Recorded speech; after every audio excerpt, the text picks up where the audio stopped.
What's up, everybody? Today we're talking about more cops being called on black people and a lot more on Black Hollywood Lives this week. You are tuned in to Black Hollywood Live this week. Ride with the mob, home do my life. Check in with me and do your job. Ray is the name, then Roller did the chain. Turn over the watch, present plain Jane. Won't you dealing with? I've been waiting all night, hoping I'm the one you pick. I was sitting in my chair, looking at you like some lunch. Ride that beat like Kawasaki, let me show you how to. I can tell that you gon' stumble, you gon' fumble, you gon' gag. All the judges gon' be puzzled, I'ma look at them and laugh. Next time you better think twice, I'm a savage. I be breaking rappers like DJ Khaled. You was thinking this was sweet, cause I'm curing up petite. When I see you backstage, I knew you was fresh meat. Now you could think about this on your way back home. Like how Ray, you gon' play me like a ring back home. And why did Ray, you put me on blast like that? And how come Ray, you bringing up the past like that?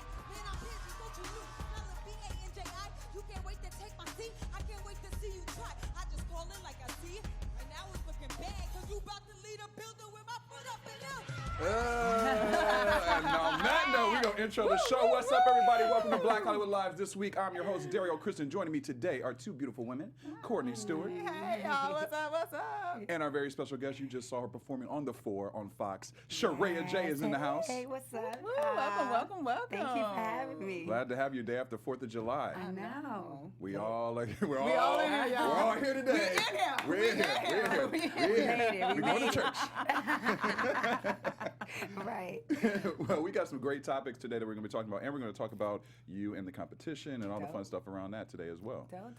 Courtney, let's dive on in. All right, here. well, we're going to dive on in. Since the day after 4th of July, we're going to give y'all a little bit of history information, and we learned something new this week. Yeah. And some people that's trying to rectify how our history is communicated and actually doing a pretty darn good job at it. So there's a historic monument in Baltimore called the StarSpangled Flag House. It's in Baltimore, and it's basically a museum to the woman who was, is credited for coming up with the Star-Spangled Banner, i.e. our American flag. And the people that run the house found out through their research and everything that actually there's another young lady who should be credited with helping to sew and create that first flag, and her name was Grace Wisher. She was a 13-year-old indentured servant who at the time was in servitude to the woman Mary Pickersgill, who is credited with making the flag. And since they uncovered that information, they have tried to infuse some of her into the tours and sort of the displays in the house, but they don't really know obviously what she looked like or who she really was. So they've done some small things, like they have a girl, like an outline of a young girl represented in like a plexiglass monument that's actually in the house, and her name and her information is brought up when people are doing the walkthrough tours, because one of the curators at the museum, her name's Michelle Joan Wilkerson, and she made the following quote about infusing this woman's information and history into the history that was already being told. She said, quote, "That's why I think it's important that there's not a single narrative. There are things that we think we know, but there's more we need to know. And certainly Grace Wisher's life and her contribution should not go unknown. It should be acknowledged and presented in our historical displays about this era." So they were kind of, Teen Vogue actually did a story on it, so that information is over in Teen Vogue. You guys can go check out that article, and they really kind of went in on looking at the research and how this woman had been, or young girl, had been erased from history basically, and this woman, Mary Pickersgill, is the only one that's been sort of credited all this time. But when they found out that there was something else to it, they added to it, and they have her in the house, and they're trying to do better with how we are handling our museums and our information. I mean, it's great information. I'm glad that it's acknowledged. The only sad part about it is that after all these years of celebrating July 4th, and the American flag and all these things, that this person's been erased. We never heard of her before.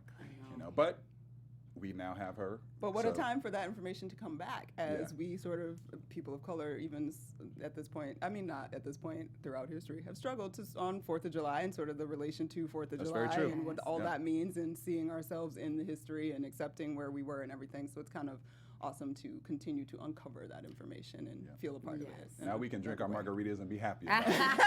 Happier.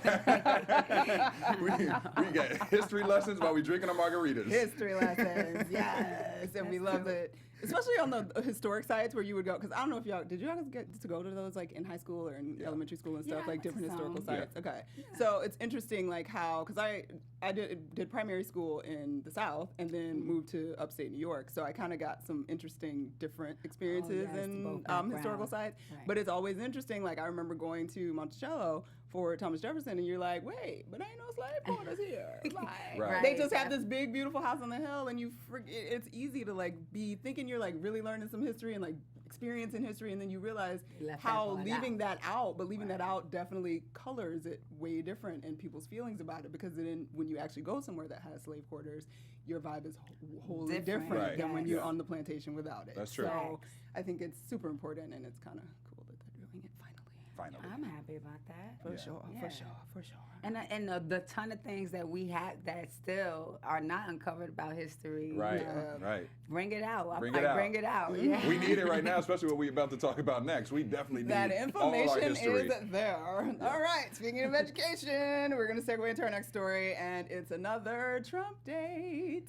Wow. We did one last week. It was the first one in a while, and now we're doing another one because something very important happened this week. Actually, a few very important things. It's a whole lot of hot mess going on up in that White House right now, but I just picked this one thing. Okay, I was just Right. like, there was a lot. We didn't have enough time during the We show to didn't go have through all the hot enough. mess. Like, there was too Right. much. But this one thing specifically, because this is Black Hollywood Live, we're talking about education. We talked about the Supreme Court last week, and the Supreme Court is going to be very essential in what this story is about. So basically, if you don't know, this week on Tuesday, the Trump White House and their Education and Justice Departments announced, they sent out a joint letter basically saying they are completely rolling back the policies regarding affirmative action that Obama had signed into effect. So whereas currently the Supreme Court has, based on that, I think it was the school in Texas, it's been 2 years now, I believe, that they made that ruling, that they upheld a school's right to use race in their decision making for school admissions. So it was upheld, but it was, there was Antonin Scalia like wrote his dissent basically saying like, the problem though is that there's still some unfortunate discrimination towards Asian Americans because of the way the system is set up and because of the way Asian Americans kind of fall on that spectrum. And he was like, that's gonna be a problem in the future. And now it's a problem because there is actually a court case that may be going to the Supreme Court very soon with Asian American students and how the current affirmative action policies actually end up discriminating against them because they don't necessarily fall into the category of the Black and Hispanic kids and the natives in regards to like testing and things like that, because they are super achievers in those areas but still considered a minority, so they're missing out on spots technically. They're unfortunately they're sort of like the collateral damage in the affirmative action debate. So anyway, that being said, they rolled back the additional policies that Obama had put out to sort of encourage, especially on a primary and secondary school level, to get people to sort of like because obviously the problem starts before college. Yeah. So trying to, give equal opportunity to Black and brown students coming up through the ranks and like pushing that idea. The White House said, nah, y'all, we not really feeling this. So we gonna roll that back. And now we know that Trump will probably be announcing his Supreme Court appointee on Monday. Yep. And if he goes super conservative, obviously we lost the swing vote in Kennedy, who just resigned. Resigned, Yeah. yeah. So when this case that is sort of in the mix goes to the Supreme Court in the next year or two, it's very possible that the entire idea of affirmative action will be rolled back. So Scary. Some people are Yikes. saying like, well, it's not really been effective anyway, and now it's discriminating against Asian kids, so why do we want it at all? I mean, a little bit is more than none. That's what I'm saying. Yeah. Because at least it was a slight chance that we could possibly be getting some kind of equality. You know what I mean? Yeah. But to know that whole concept and idea is just out of there. I mean, I'm scared to see what Me what too. will be next. I mean, it's going to affect in so many different areas. I mean, it's basically, yes, obviously the Asian community, it affects them, but the Black community, I mean, we have a lot of kids who get to go to school because of this, and we look at poverty, and we look at different classes of kids that will now, if this is gone, will now suffer from that. Yeah. And it's really scary, and I mean, when I first read it, it really pissed me off, actually, because I'm like, you've already done so many different things that obviously are affecting just people of color overall. Yeah. And it's just like it's like, when is it gonna stop? Right. You know, it just keeps going. It's like you said, which one are you gonna pick today to talk about? You know, what problem we're going to talk about today? And it's kind of it's also scary because people don't have a full understanding of what, in terms of admissions, Right. affirmative action actually means. a lot of people are not It's not educated. like, hey, you're black, we have 12 black spots. We're taking those have to be filled by 12 black people. Like most schools have sort of like a point system. Like, oh, you're a legacy. Your family went here and donates money. Point. Yeah. You know, you are above a 1,200 on the SAT. Well, the SATs are like 2,400 now. It was Right. like 1,600 when I did it. So Same here. I think it's it. So like, to be good, I guess now you got to be over 2,000 or Yeah. something. Like whatever. So Yeah. that's another point. Yeah. And you know, if you are from a black or Hispanic background, that's another point. So it's just like it's a way for, you know, people that don't have the legacy of education, higher education in their families because of the society norms and things that were acceptable for all these years, to have at least a point. It doesn't mean like they're not as prepared to do whatever. Exactly. Like, and it's obviously been proven that kids that are of black and brown descent and are in standardized testing don't always test as well as white and Asian kids, Yeah. and those have cultural reasons that things happen, but that does not indicate that they will not be successful in these Ivy League institutions. Right. So it's just weird to me that people are still in that, like, see, he took that spot from a white person who had better grades Right, and better this. right. It's That's not how it works. Like, Yeah. that's not what Nah. it is. Right. Like, and the full breadth of affirmative action actually benefited white women the most. From So mad years. go look at the history, guys. Yeah, people are not educated. Get their out. facts. That's the biggest problem. Yeah. But then they want us to not be educated because they ain't trying to send up. Right. I know, we can't even get a We can't percentage. get- right, We get can't a get into percentage. the school Right. now. Ain't nobody gonna have no money to go to school in Right. about 5 years, like, because it's gonna be like, I don't know how the people paying for school now. Right. Like, So he's trying to put us in the dark times. Yeah, like, Struggle city. Struggle we nation. we Boy. going backwards. We going We go backwards backwards. fast, y'all. Fast. But anyway, so there you go. You might want to call your senator. I was gonna You say, might want- this You is where people know, need to. midterms coming up, y'all. Don't play. Don't play. Like, don't play. Like, we're not. This ain't a joke. No. And if nobody showed you it was a joke, that Acacio Cortez woman in New York, I'm sorry, I cannot remember your first name, who won the primary against that Oh, yes. Democrat that's Yeah. been there. Like, there's proof, y'all. That's proof that we can actually do something. Yeah. And that if we actually come out like we need to, we can change things. Yes. So, Especially in numbers. In know what I'm numbers. saying? So Go volunteer. Go volunteer, educate, call I'm probably somebody, gonna send be some letters. canvassing this fall, you know, trying to get people to vote. So. Right. I might be. Look, we'd be with you. The Ain't no lie. BHL, the BHL on the streets. We're like on the street, y'all. Come on, they taking Actually, everything. that's a great idea. We should do like a We rock the need vote to. kind of thing. Like, don't play. Yeah, like That we would be gotta real lit. talk. rock the vote / get your behind here now. Right. Like, Instantly. This, we tired, okay? Yes. So, Dig that protest. there you go. All right, well, there you go. All right, we're going to move on to our EUR Web Story Spotlight of the Week. EUR Web Story Spotlight of the Week. Well, all jokes aside, I'm talking about us going around neighborhoods and campaigning to, get people to, to vote and do all kind of stuff.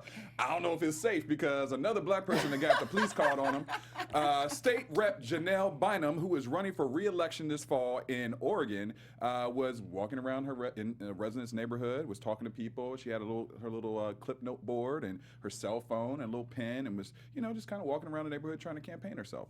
And one of the neighbors did not like that, so they called the police on her.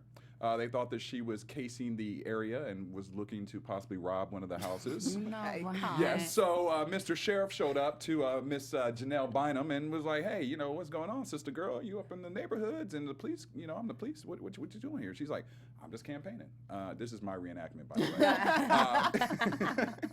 And now she has gone on record and said the cop was very nice to her and was a nice guy, and that he even took a selfie with her, and she posted the selfie. So the cop actually went back to the woman who called the 911 call and said, listen, we've taken care of the situation, but this is who she is. This is what she's doing. Apparently, the woman said that she had no idea what this was for. She just was calling the police for the safety of her neighborhood.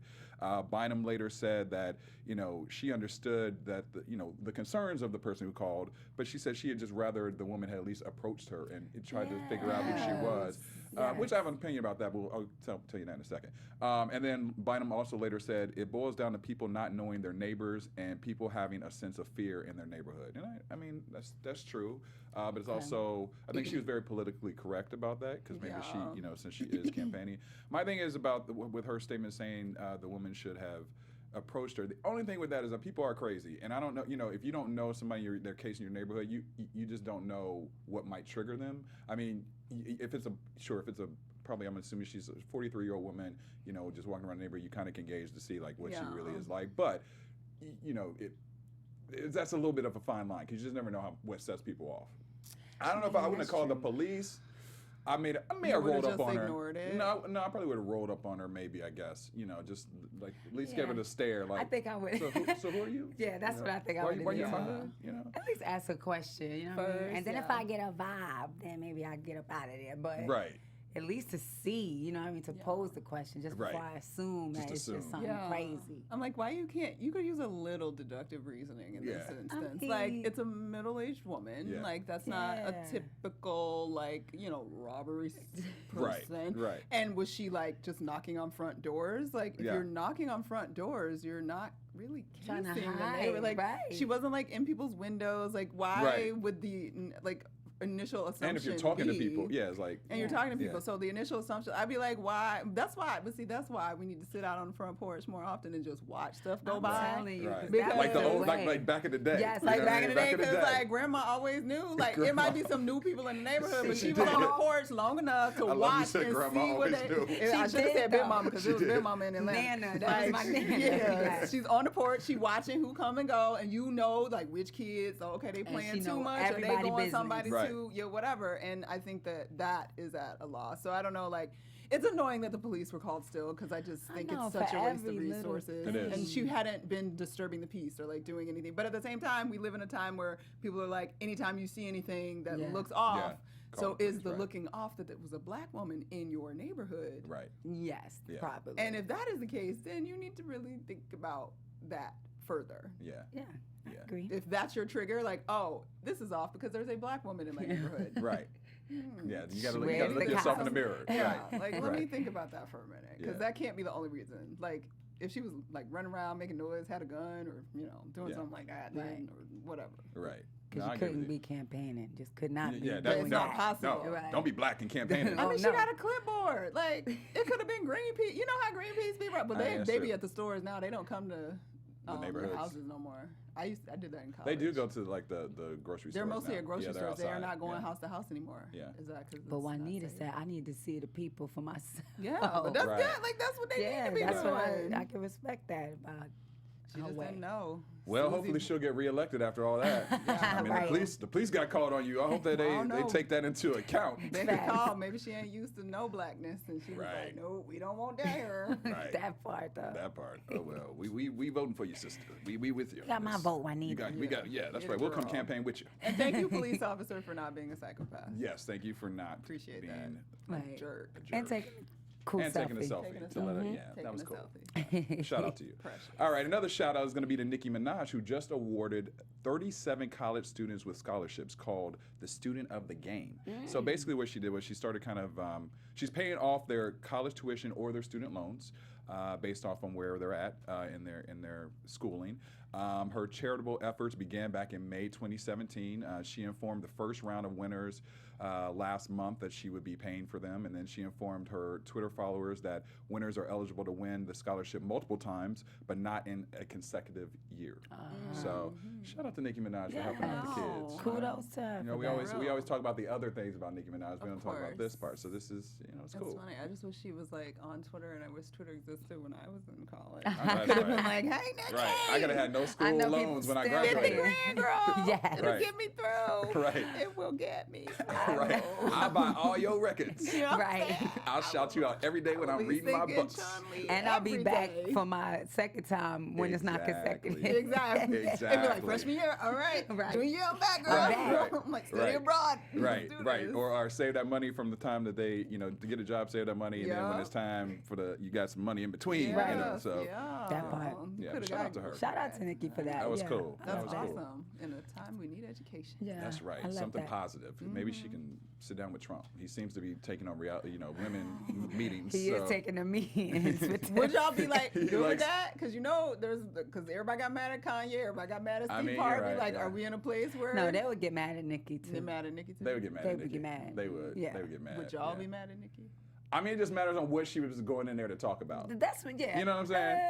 Yeah. I mean, do I want Nicki to represent me? I mean, but maybe I'm giving Nicki a bad rap by saying that because maybe she, is super educated in politics and legislation and all that kind of stuff. Yes. I hope so.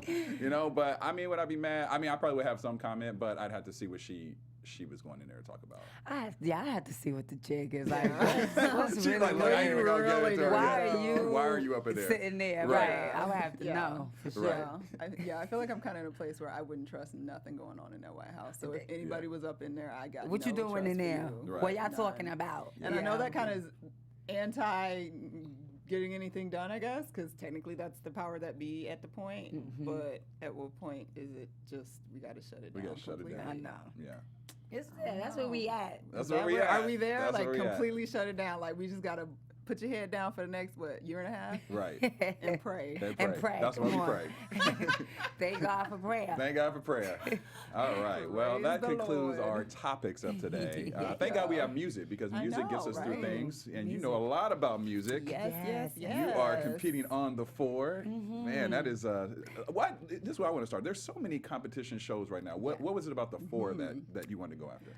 To be honest, it's so funny because, to be honest, the four is like the last show, or one of these competition shows is kind of the last thing I thought that I would be participating in, because I haven't really like been obsessed with any of them in particular, and but it was something about the four, like it kind of brings this authenticity to true artists. You know what I mean? Like they're looking for artists who are different, who out the box, who represent a genre, specifically. And because I'm hip hop, I just love that battle aspect of it. You know what I mean? Like that, it interests me because I grew up in hip hop, and that's always been the essence of hip hop. Yeah. And so I was like, oh, get on stage and battle for your spot. I like that, you know what I mean? So I think it wasn't something that I thought I would be doing, but now that I'm a part of it, I'm like, damn, this is a dope opportunity. Yeah. I mean, you could tell by Diddy's expression when he was know, like, he was feeling like- it. he His was shoulders were in like, there. he almost wanted to Khaled get his was little, in there. take that move. That's a fact. Oh, yeah. That's Well, hilarious. I'm going to be cliched, though. So tell us, when did you first fall in love with hip hop? I know, right?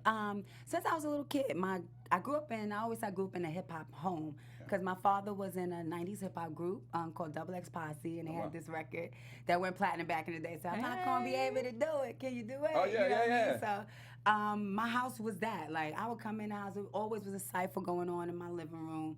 My mom's wasn't around the way girl. She had bamboo earrings, you know what I love mean? that. Dressed like that.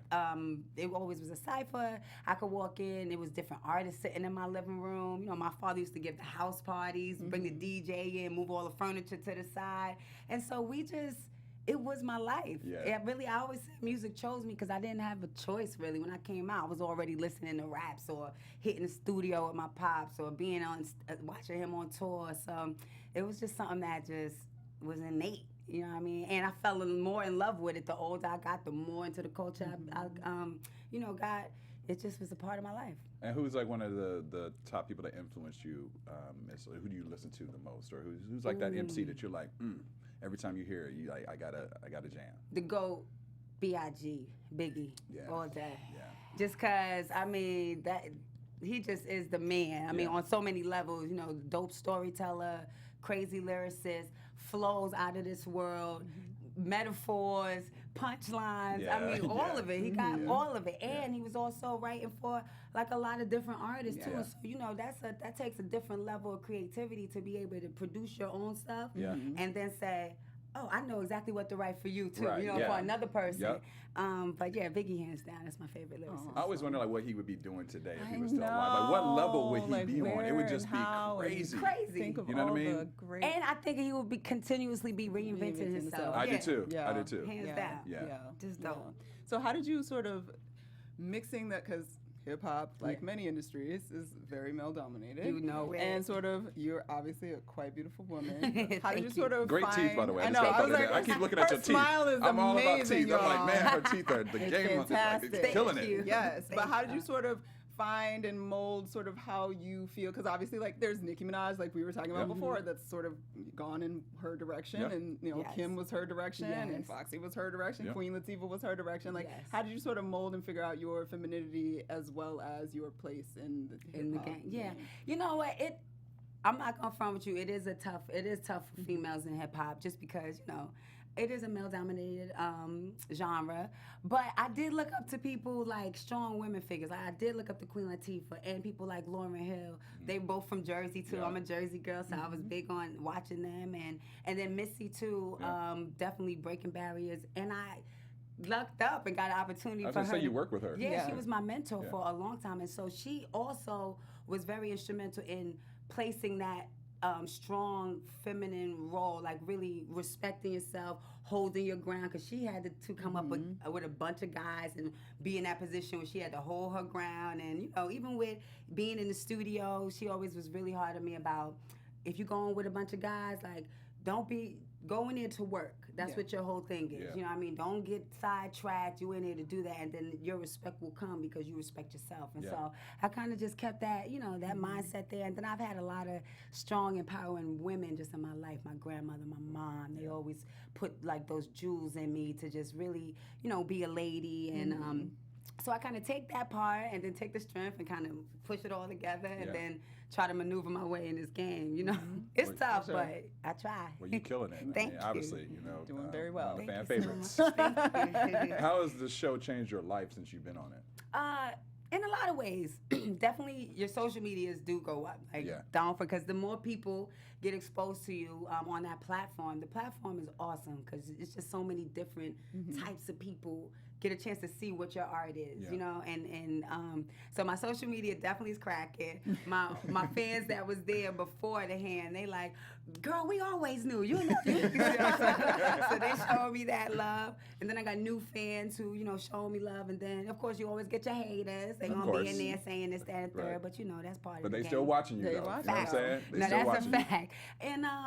And I also love it because it keeps you on your toes. Like, every week, you got to make sure you bring in that fire, because just as well as you got that seed could be gone. True. Yeah. You know what I mean? So you got to creatively stay on top of your game. And, I'm the only person who writes original lyrics every week. You know what I mean? Because it's a cover show, so everybody sings covers. Right. And so for me, creatively, that's pushing me to That's dope. yeah, to try to stay on top. And and Diddy not playing, Khaled not playing. They judging my bars. Right. They judging my every piece of it. And so I think too, it's just pushing me to just be a greater artist. Yeah. And then I'm getting those jewels too from them every time we hit the stage. That'll just make me be better anyway overall. Who's a tougher judge out of the three?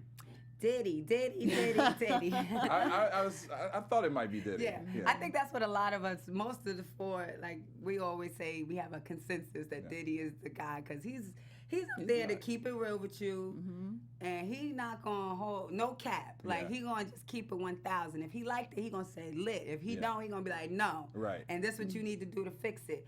And the beautiful thing about that is that's how the music business It is. Yeah. So it kind of just prepares you to be able to function in that world. Yeah. For sure. Although now we can't use the word lit no more because of Donald Trump. I I catch myself saying it too. I'm like, I can't use lit no more because he tweeted out lit. I can't say it. We buried it. We We buried buried it. It's Nah. dead. but we can gotta- do it. We can bury We can that. do it. We can do it. We We're can going bury to find that. another one. We We're going to find We're another gonna one. come up with Facts. something about Facts. it. All right. 10 years. What does the Sharaya Empire look like? Ooh, well, I did create this movement called the Banji movement, which is an acronym for Be Authentic, Never Jeopardize Individuality.